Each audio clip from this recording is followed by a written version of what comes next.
తప్పని యూరియా తిప్పలు, ఎముకలు కొరికే చలిలోనూ పడిగాపులు, తెల్లవారుజాము నుంచే క్యూ లైన్లు, గంటల తరబడి నిలబడినా దొరకని వైనం.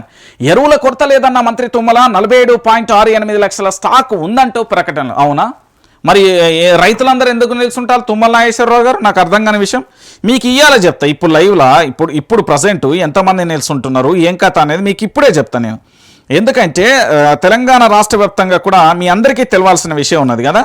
ఒకసారి తుమ్మల నాగేశ్వరరావు గారు మీరు చెప్తున్నారు కదా ముచ్చట, ఏమని చెప్తున్నారు? తుమ్మల నాగేశ్వరరావు ఏం చెప్తున్నాడు అంటే పూర్తి స్థాయిలో కూడా ఎక్కడ ఇసుకకు సంబంధించిన సమస్య లేదు అని చెప్తున్నారు. సరే, నేను జిల్లాల పేర్లు గ్రామాల పేర్లు చెప్తా, నోటెడ్ చేసుకో. ఎరువుల కోసం రైతులకు మళ్లీ మొదలైన కష్టాలు. కామారెడ్డి జిల్లా తాడ్వాయి మండలం ఎండ్రియాల్ గ్రామంలో యూరియా కోసం తెల్లవారుజాము నుంచి క్యూ లైన్లో నిలబడి రైతులు అవస్థలు. ఒకటి. రెండోది ఇంకో విషయం కూడా చెప్తాను నేను. ఇంకా చాలా దిక్కులు ఉన్నారు. యూరియా కోసం కొట్లాట. ఖమ్మం జిల్లా కొనిజర్లలో యూరియా కష్టాలు. మహిళలు కొట్టుకున్న దృశ్యాలకు సంబంధించిన అంశం.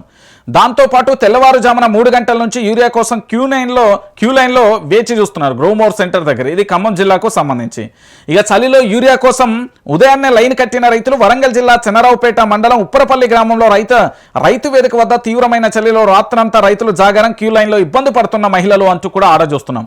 ఇక యూరియాపై కాంగ్రెస్ సర్కారు పిలిమొగ్గలు. ఏంది? రాష్ట్రంలో అందుబాటులో ఉన్న యూరియా 2.15 లక్షల మెట్రిక్ టన్నులు. కేసీఆర్ పాలనలో నిరంతరం నిల్వ ఉంచే బఫర్ స్టాక్ 3.50 లక్షల మెట్రిక్ టన్నుల నుంచి 4 లక్షల మెట్రిక్ టన్నుల వరకు ఉంటుంది.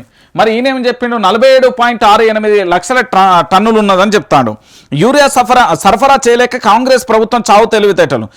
యూరియా నిల్వల బస్తాల లెక్క ఎంత అంటే 47,68,000 ఉన్నాయి బస్తాలు ఉన్నట్లుగా ప్రచారం చేస్తున్నది. అంతా కలిపితే అందులో ఉన్నది కేవలం 2.15 లక్షల మెట్రిక్ టన్నులు. అంటే రాష్ట్రంలో 12,700 గ్రామాలకు గాను ఒక గ్రామానికి అందుబాటులో ఉన్నాయి కేవలం 376 బస్తాలు మాత్రమే.